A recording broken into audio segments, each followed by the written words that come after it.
Okay, so your book is sitting over there glued and everything with the clips on it, so now it's time to make your covers.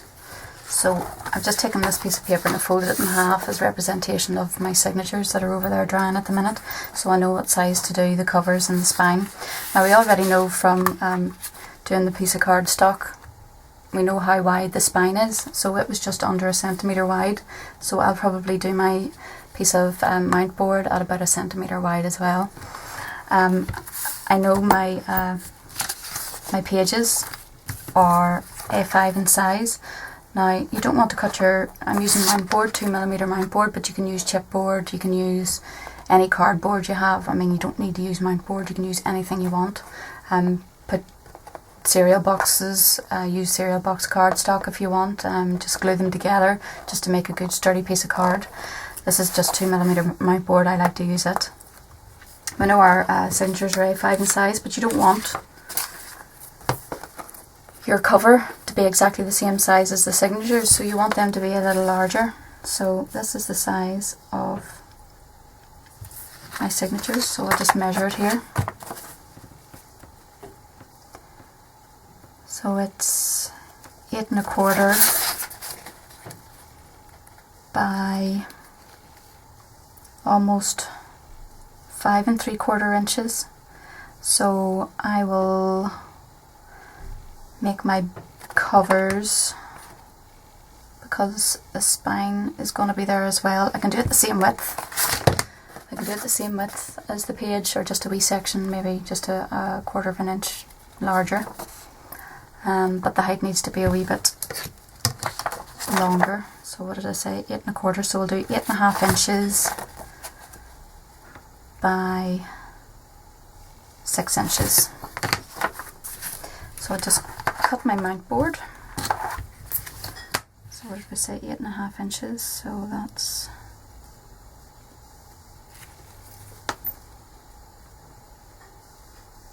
8 1/2 there by 6 inches.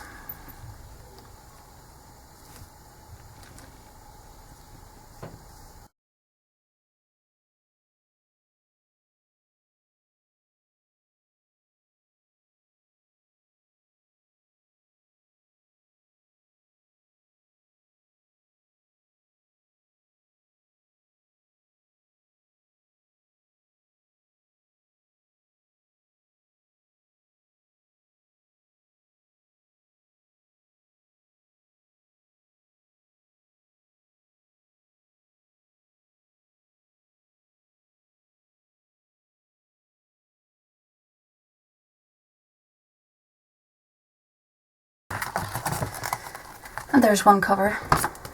Keep that to the side because we use this for the spine then. So what I do is, instead of measuring it all again, just to make sure that the covers are exactly the same size, I line this one up.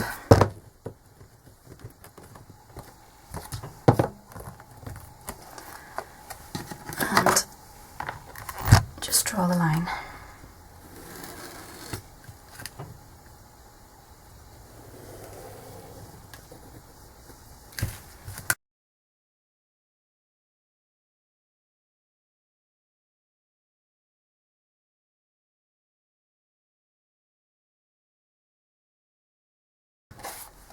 And there's the front and the back covers made, so I just have to cut the spine now. And as I said, I measured the spine, it's just under 8, or just under a centimetre wide. I think it was about 8mm, so I'll do the spine for the book around the same, probably about 1 centimetre. I'll do it, it's probably easier than cutting 8mm, but it'll not matter anyway. Just try and get it as roughly as close to the size of the spine as you can. I mean, it's pointless making a spine absolutely massive compared to the spine you have here, because then your book will not work. It needs to be around the same size as your spine. So I'll just measure this out now.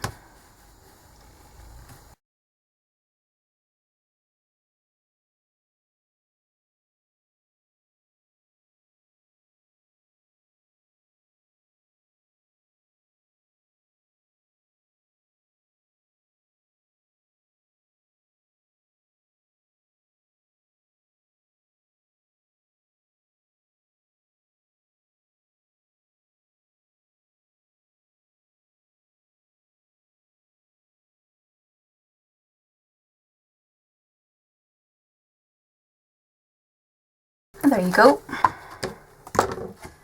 Here's your two covers. And here's your spine piece. And I'll be back in a second to show you how we put this together. Okay folks, you've got your two covers made, you've got your spine piece made. Now it's time to put the paper on the outside to make the actual cover of the book. Now what I tend to do is I use just a piece of white A3 paper. But if you want, you can use decorative paper, providing it's big enough. If you have 12 by 12 or whatever, you can use it. And what you can choose to do is decorate one page, decorate it with your paper, then do this page, decorate it, and then to join it together, you put a contrasting piece of paper onto the spine and have it overlapping by an inch. And then that'll be your spine piece, gluing these two pieces together. But what I tend to do is I like to decorate my own books. I don't usually use pattern paper on my books, but you can do that. And if you want a tutorial on how to show you how to make these with pattern paper, please do ask in the comment section below and I'll do that for you. But I tend to just use an A3 piece of paper and glue it on, and then I decorate the paper myself, make my own background paper. So we're going to do that now.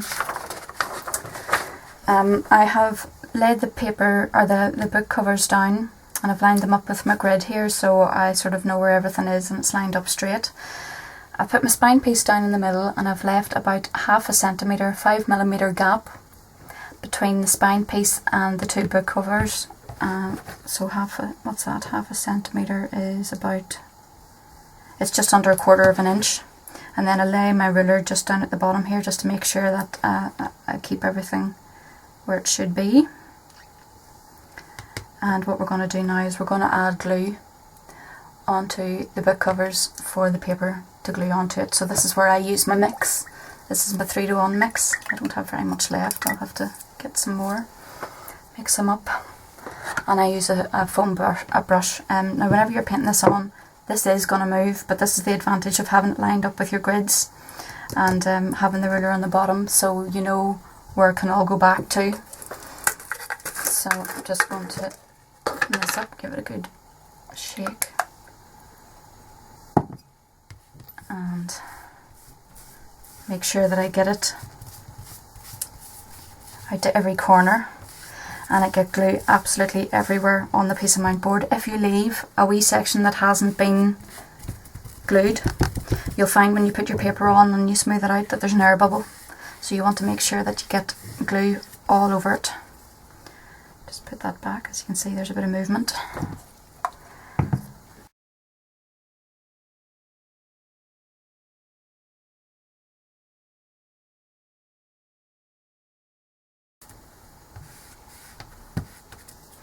Place everything back where it should be. You need to work quickly because PVA does dry very, very quickly. So I have everything lined up, and I'm just going to take my piece of paper, make sure it's all lined up where it should be, and take my ruler away and add my piece of paper.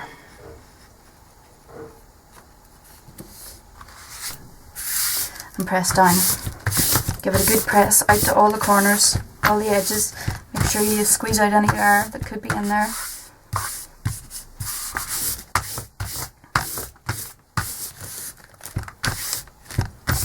And also take your bone folder. I'm just going to clean my ruler off here. I can put that away. Take your bone folder then. Give it a good press. Try not to get any wrinkles in the paper, but I mean it's not a big issue. As I said, I decorate my own paper anyway, so you're not going to see it. So there you go. That's the cover glued on. You can just see the outline of the mount board there and the spine. Just make sure that's well down. So we're just going to flip it over. And at this stage, just lift your book out of the way and give your table a bit of a wipe because there's bound to be some glue left on it.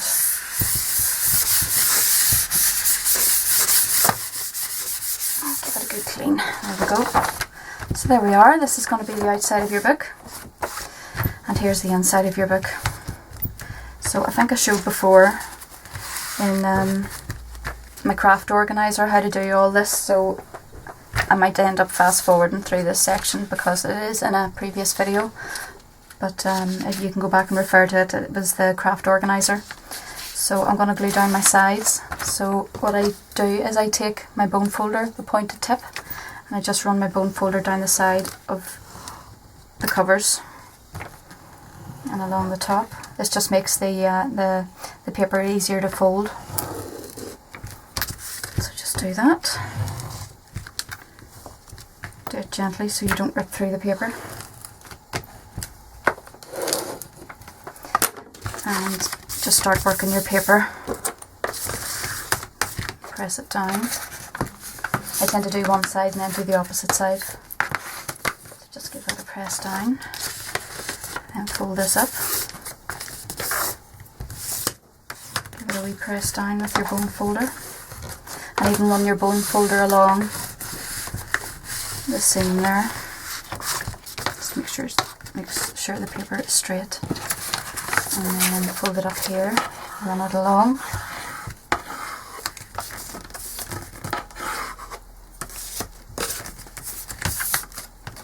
And then open those out. So we're going to miter the corners. Take your scissors. And I've shown you how to do this in the craft folder tutorial, but I'll just do it quickly here. You don't go right down to the edge. You leave like an eighth, maybe a 1/16 of an inch, about 2 millimeters gap, maybe more, it just depends. That's quite large. Do that on all 4 sides.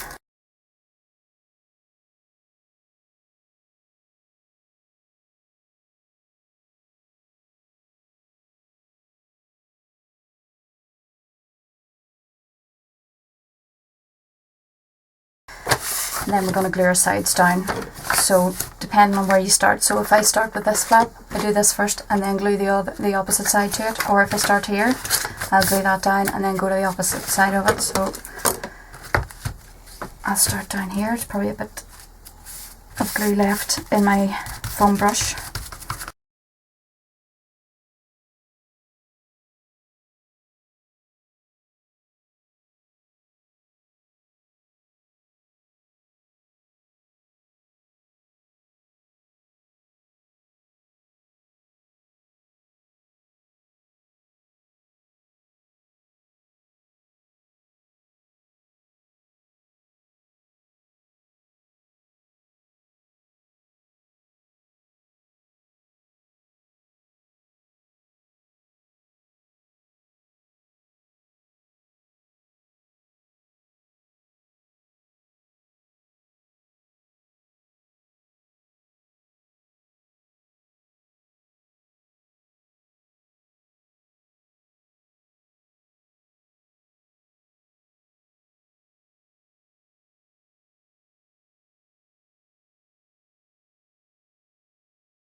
Here now, this is the same that I showed you in the previous craft folder tutorial. You need to bring in your wee sides just like you would with a present if you were wrapping a present. And that just makes sure that your corner is perfect.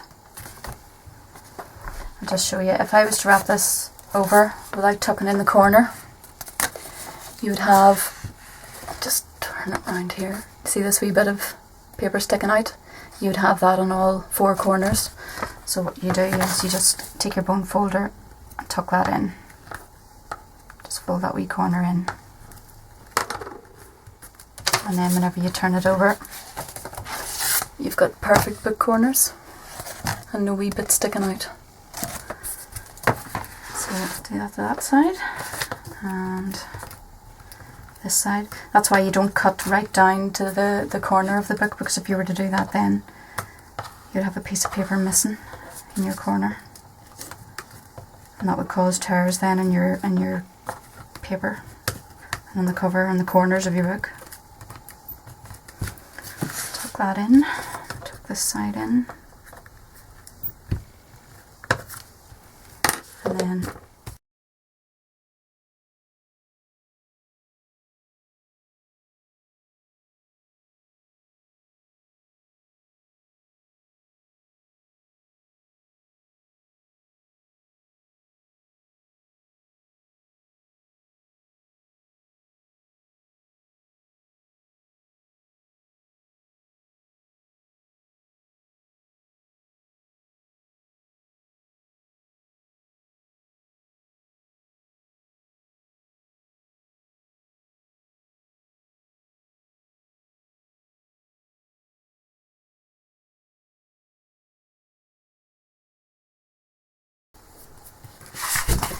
And that's it.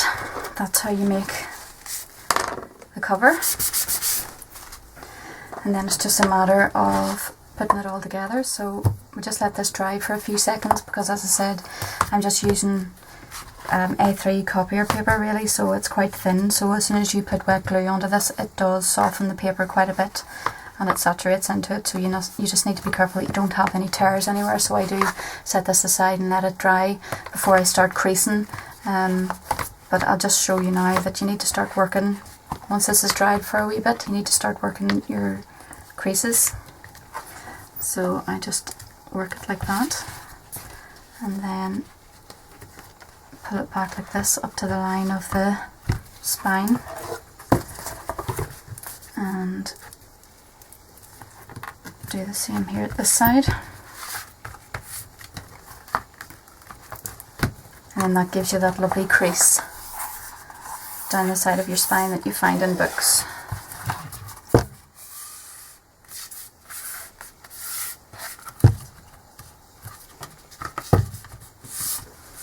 It looks sort of like that. You've got your crease down here. I'm not worrying about these wee mucky bits because this is all going to be covered anyway. So we'll just leave this to the side to dry for about 15 minutes, and then we'll bring the spine, or the pages, the book itself that has been sitting just drying with its glued spine, and we'll put this all together and that'll be it. That's as simple as that. Back in a second.